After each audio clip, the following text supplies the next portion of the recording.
right, what's going on, you guys? Nick here with Nick Strength and Power. We just got the official competitor list for the 2025 Mr. Olympia. So just for fun, I want to go over that list and do some Olympia predictions in this video for open bodybuilding, and I'll do a separate one for classic physique. So let's go over the list here first. I was waiting for this to come out because, like I said, just because we know who's qualified, we don't know for sure who's committed, and there could have been some surprises on here. Big Ramy was one that I was hoping to see, and obviously he's not on this list, which means he's not doing it. So here's the list. William Bonac, Tonio Burton, Hadi Chupin, Brandon Curry, Samson Dauda, Martin Fitzwater, Regan Grimes, Dorian Haywood, Sas Harati, Jordan Hutchinson, Urs Kalasinski, Derek Lunsford, Rubiel Mosquera, Andrew Jacked, Chen Long Shen, Behruz Tabani, Good Vito, Nick Walker, Brett Wilkin, Akeem Williams. A really, really solid lineup here. But pretty much exactly the group of guys that we expected. No surprises, no surprise dropouts, just pretty much what we knew. But now we have it officially here. So I also wanted to, because I'm going to do top 10 predictions in this video, I think it's relevant to look back at the top 10 from last year, because I think that this year it's going to be vastly, vastly different. We've already talked about the fact that you've got 9 guys this year making their Olympia debut, and I think we're right around a dozen guys, maybe even more than that weren't there last year that are good top 10 prospects, including Regan, Tonio, and Nick. None of them competed last year, so there's 12 guys right there that could all be, you can make an argument for all of them in the top 10.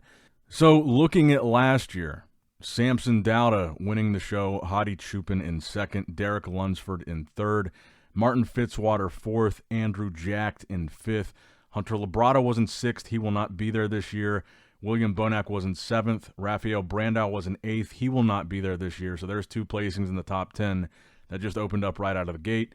Brandon Curry in ninth, which I believe was his lowest Olympia placing like since the beginning of his career.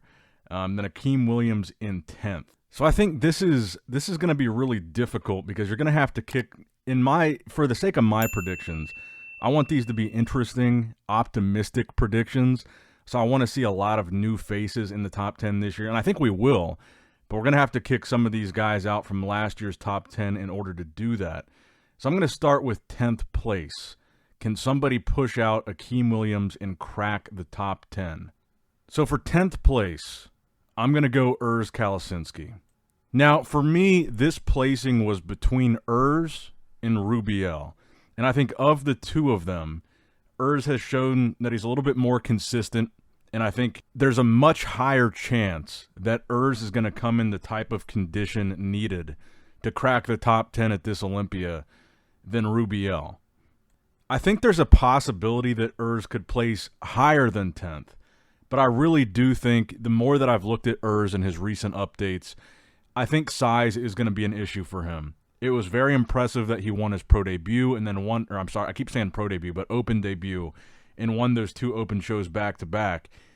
But those weren't Olympia caliber lineups. I think when you look at the other guys that I have in this top 10, I think it's pretty hard to make an argument for Urs over a lot of these guys, just because the size difference. And I think the back is going to be big for Urs here. I don't think his back is going to hold up as well on the Olympia level as it did at those 2 shows. I think condition and shape will carry him to the top 10. But I just have a feeling that size is going to be an issue for him. It kind of reminds me of Patrick Moore in 2019 placing 10th. His size was an issue, but the aesthetics and condition carried him to that 10th place spot. And I think that's what you'll see from Urs here. And I think, as time goes on and he puts on the size and makes some of these improvements, he's going to be much more competitive. But I think top 10 at his open Olympia debut, I think that in and of itself would be a massive accomplishment. And I would like to predict him even higher than this, but I think top 10 at his first open Olympia, I think that in and of itself is a pretty bold prediction. So I'm going to keep him in 10th. Now, in 9th place, I've got William Bonac. Bonac was 7th last year, But as you guys are going to see, there's some new guys that I have in this mix that I think are going to bump him back a couple placings. The reason I don't have Bonac outside of the top 10 is, fun fact, Bonac has never been outside of the top 10 at the Olympia since 2015. Actually, 2014, where he was 15th. And that's the only time in his career he was ever outside of the top 10 at the Olympia. I don't think that's going to start this year. Based on the year that Bonac has had so far, I don't see him outside of the top 10. And he's one of the guys that you might not think about as much of a frontrunner here, but he's one of the guys, like when it comes to comparing against Urs, when you talk about the back, I just don't see Urs beating a guy like Bonac that's very complete.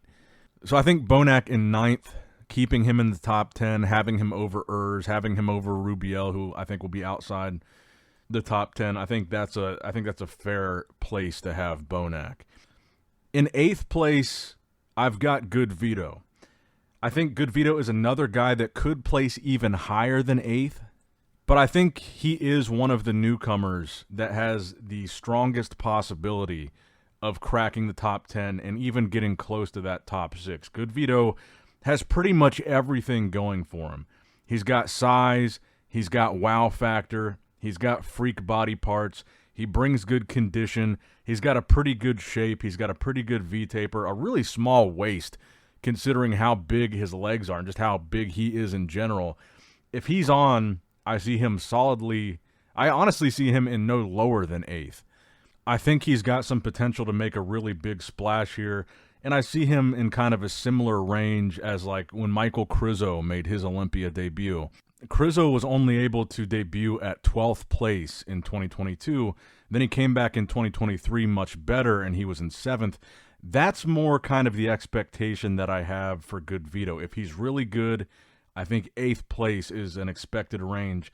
And I think the Michael Krizo debut in 22, that 12th place placing, that's kind of what I feel like could happen with Rubiel. And that's why I have Rubiel outside the top 10.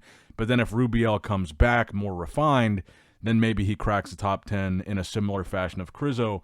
But I think that Good Vito, to me, looks to be ahead of where Krizo was at his 2022 Olympia debut. So Good Vito, I think, about 8th place is a pretty fair prediction. And again, that's if he's on. Now, in 7th place, some people are going to be upset about this one. I've got Andrew Jacked. To be honest, Andrew Jacked, to me, obviously he's got this crazy superhero physique. He's a freak. Aesthetically pleasing, tons of size. But to me, he has not really shown, at least the last couple years, much progression when it comes to his condition, especially from the back. And I think the prime example of that, I keep referencing this, but the FIBO Pro earlier this year, he lost to Sauce Harati at the prejudging of that show. Sauce was in the lead by a point to Andrew Jacked. And I just feel like the last few showings of Andrew, it doesn't look like he's necessarily getting better. I wouldn't say he's getting worse, but he just looks he still has that soft look to his physique.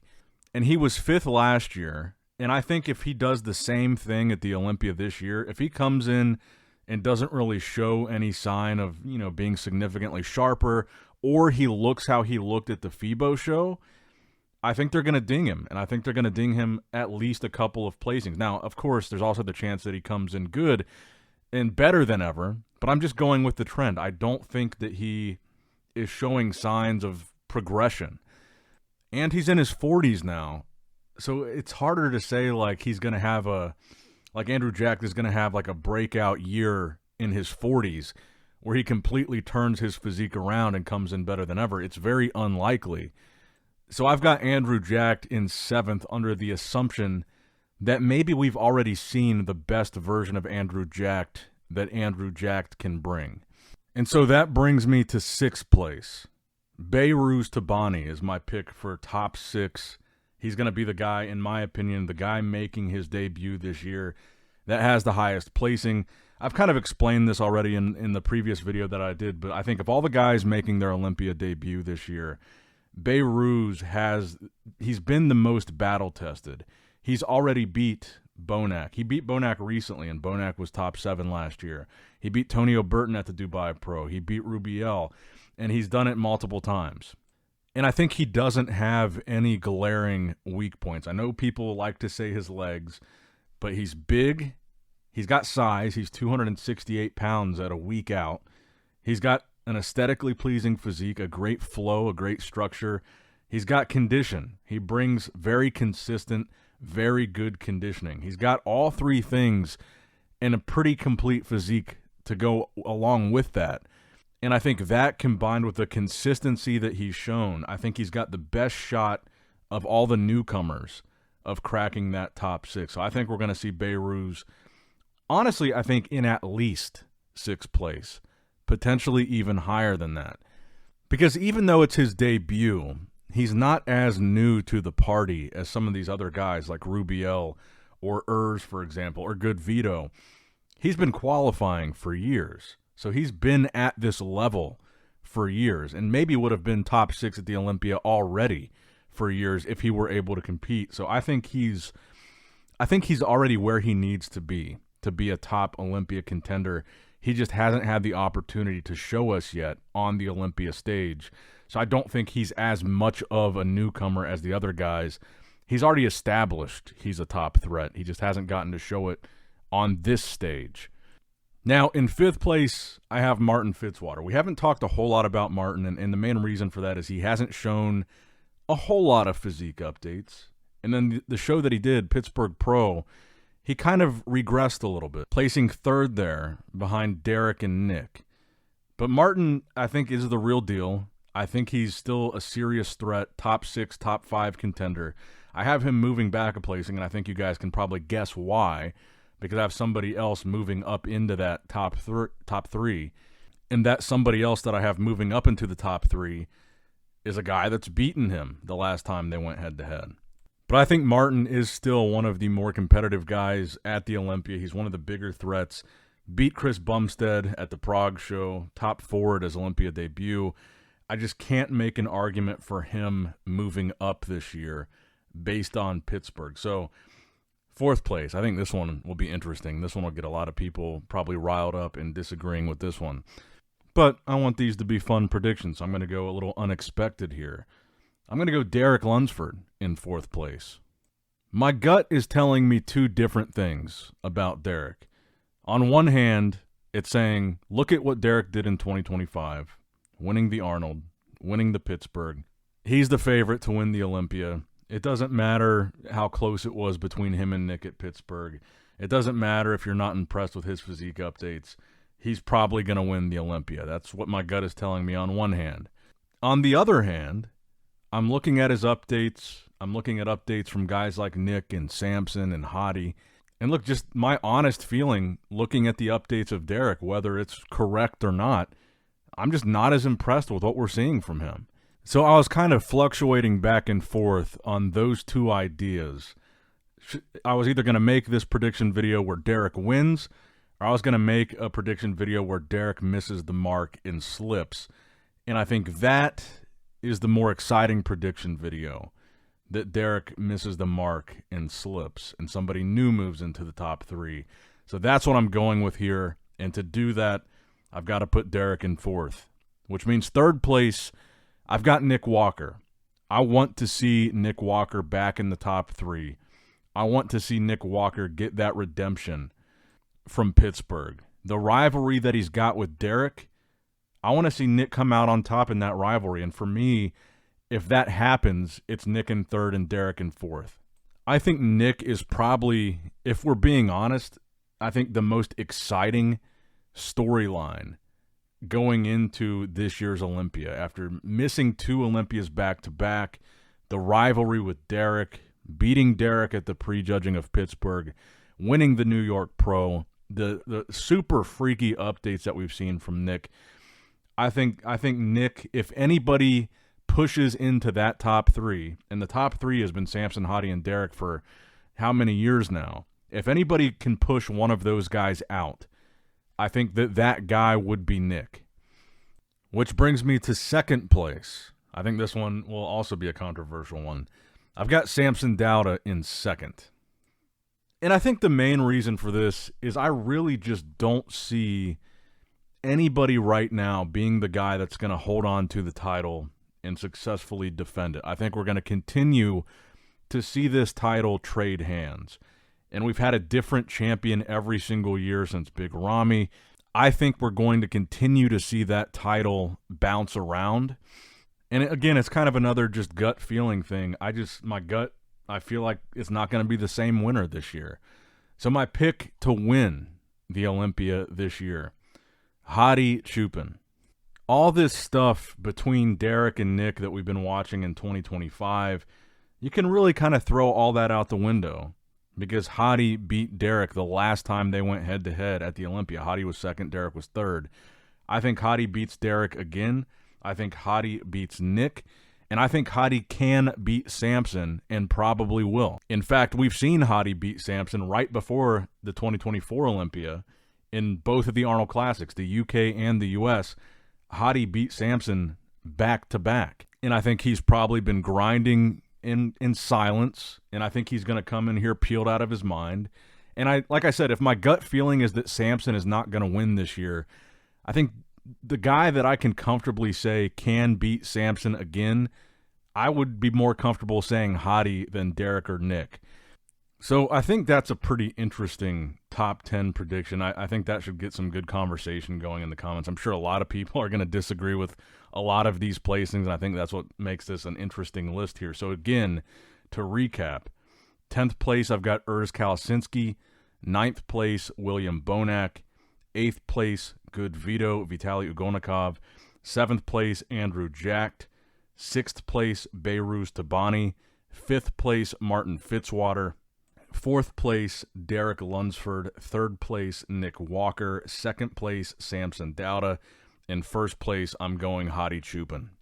So definitely let me know if you disagree with these placings and why, which ones you disagree with. And I think the biggest thing, comment your top 10 in order in the comments below. I'm sure a lot of people, like I said, will disagree with mine. I think it's going to be a fun discussion. And really, I think it's pretty much impossible to predict the Olympia before seeing prejudging, but it's fun. And hell, we could all be wrong, and one of these newcomers, I mean, for all we know, one of these guys making their debut could come in and just straight up win the Olympia this year for all we know. And I'm sure most people, I would say most people probably have those four guys, Derek, Nick, Samson, and Hadi, in their top 4 in different orders. So I'm kind of curious, is there anybody watching this that currently has none of those guys, Derek, Nick, Samson, or Hadi, none of them as their winner in their predictions? I think that's a pretty interesting thing that I want to see.